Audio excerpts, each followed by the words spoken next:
Hey there, drama lovers! Welcome back to GoGo-Gumiho. First off, I'd like to apologize for the delay in posting this video, as it is school vacation around here. In fact, the school vacation was sort of the inspiration for this video, as I was planning with my family if we should visit Korea this vacation. Have you ever been watching your favorite K-drama and thought, wow, I need to visit that place? Well, you're not alone. That's exactly what came into my mind. So in this video, let's take a virtual tour of 10 iconic landmarks in South Korea that have become stars in their own right thanks to K-dramas.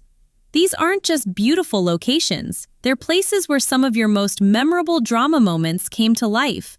So grab your snacks, get comfortable, and before we dive into these dreamy filming spots, please help us by hitting that subscribe button and ring the notification bell so you never miss our K-drama content.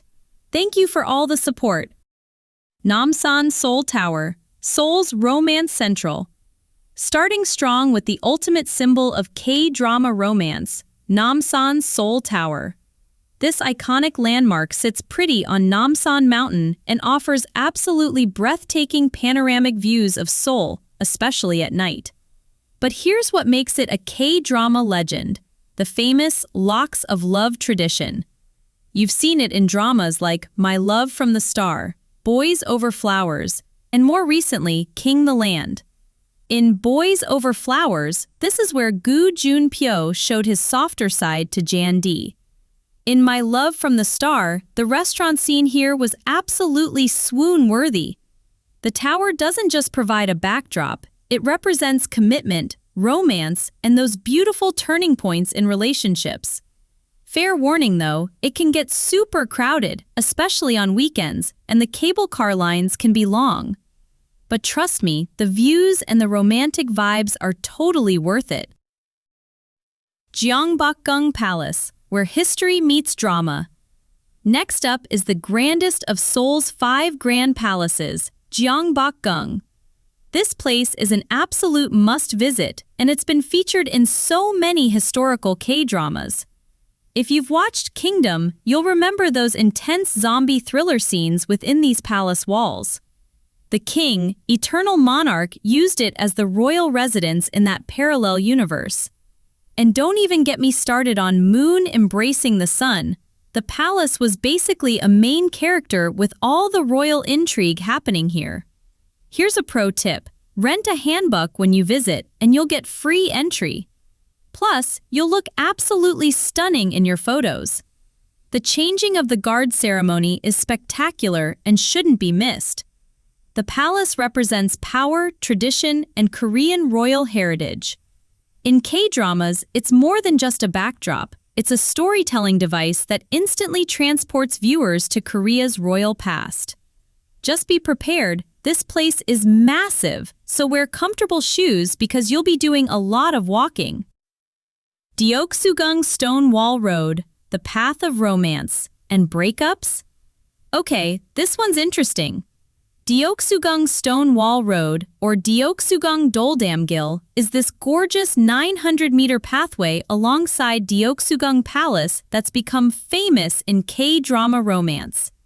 Remember the iconic first meeting between Kim Shin and Eun-tak in Goblin? Yep, that was here. It's also featured in The Beauty Inside, Do You Like Brahms? And Run On.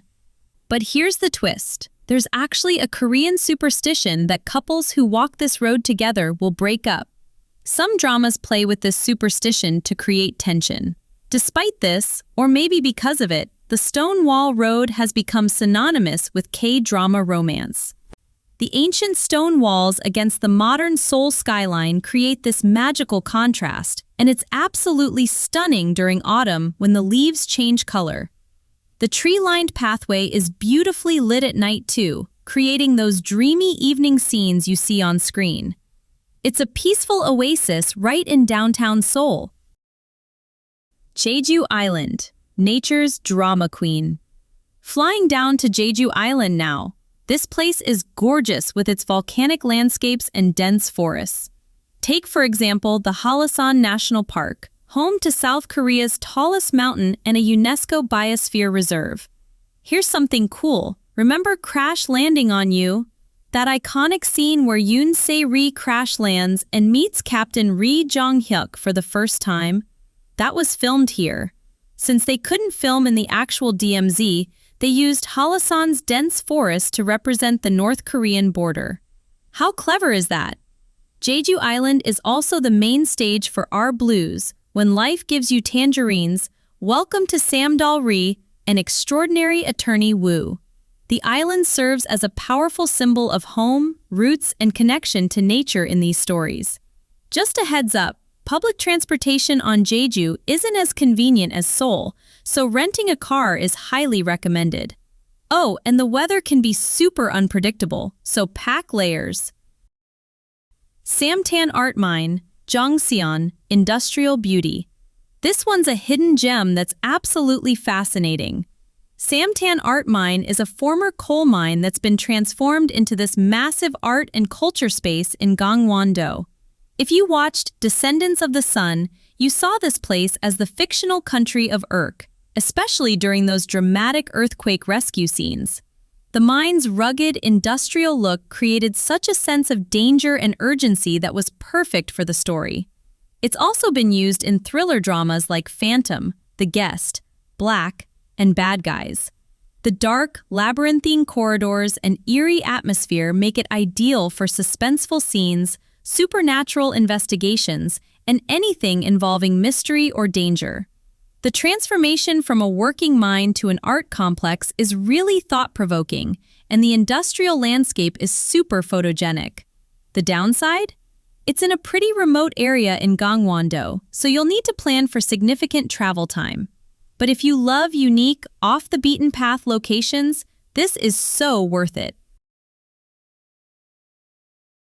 Mungyeong Saejae, the historic mountain pass. History buffs and Saguk lovers, this one's for you. Mungyeong Saejae is a scenic mountain pass in North Gyeongsang Province with well-preserved gates, stone paths, and absolutely stunning views. This location is a favorite for historical K-dramas. The slave hunters used it for those intense chase scenes. Some Kyun-kwan scandal featured it for travel sequences and secret meetings. The Princess's Man had pivotal escape scenes here. And yes, Kingdom used its atmospheric landscapes too. The three gates along the mountain pass are magnificent, and walking through them feels like stepping back in time. The landmark's historical significance as a passageway for scholars and officials adds authenticity to period dramas. In storytelling, it often represents journey, struggle, and transformation. Fair warning, this is a strenuous hike and not suitable for everyone, but the sense of walking through history? Absolutely priceless. Hantan River Sky Bridge, Pocheon, walking on air. All right, thrill seekers! The Hantan River Sky Bridge in Pocheon is this stunning 200-meter-long suspension bridge that stands at the height of an 18-story building. The glass-bottom design? Absolutely terrifying and amazing at the same time. You've seen it in Crash Landing on You during that sweet conversation scene in episode 13. It's also been featured in What's Wrong with Secretary Kim for romantic moments. The bridge is perfect for K-drama storytelling because it literally represents connection and crossing between different worlds or emotional states. Plus, those panoramic views create absolutely cinematic shots that look incredible on screen. The surrounding area is part of Hantan Geopark with beautiful waterfalls and river views.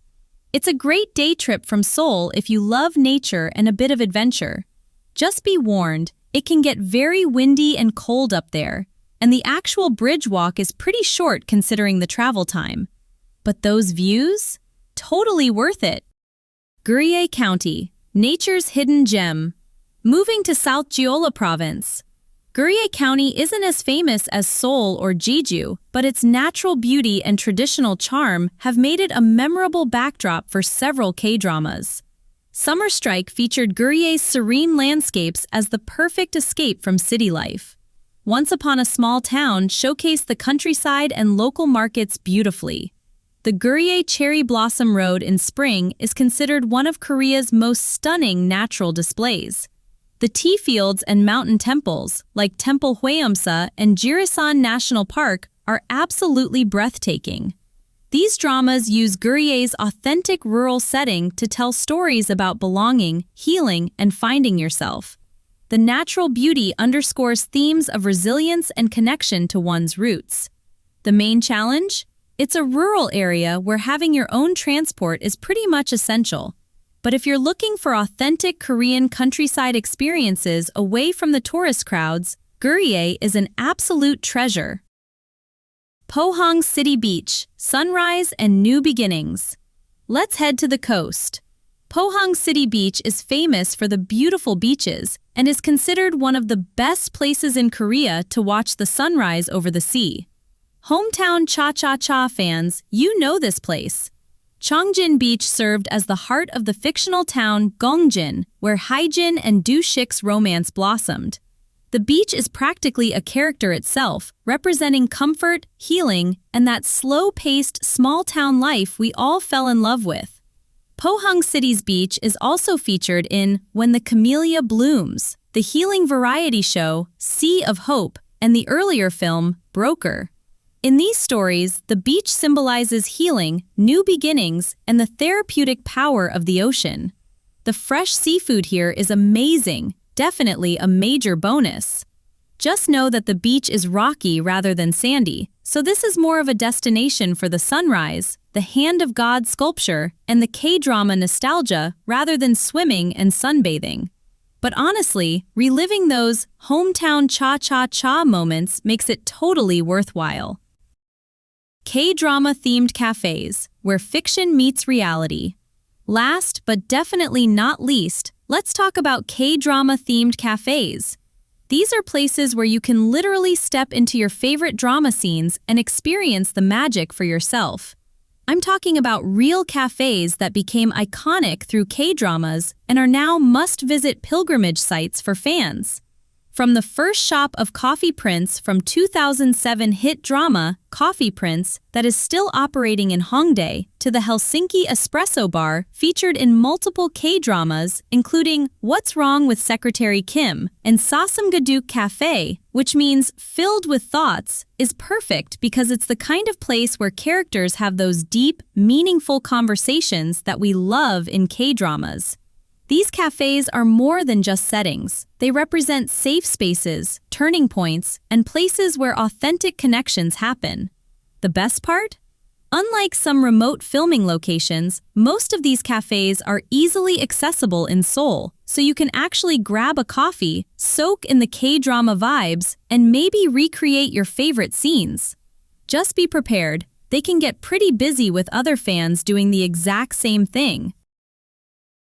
And there you have it, 10 iconic K-drama filming locations that have stolen our hearts just as much as the dramas themselves. From romantic stone wall roads to historic palaces, from seaside healing spots to cozy cafes where you can sip coffee like your favorite characters, South Korea is basically one giant K-drama set waiting to be explored. Have you visited any of these places? Let us know in the comments below. I'd love to hear about your K-drama location adventures. If you enjoyed this video, give it a big thumbs up, share it with your K-drama loving friends, and don't forget to subscribe to GoGo-Gumiho for more Korean drama content and recommendations. Until next time, happy travels and see you in the next video.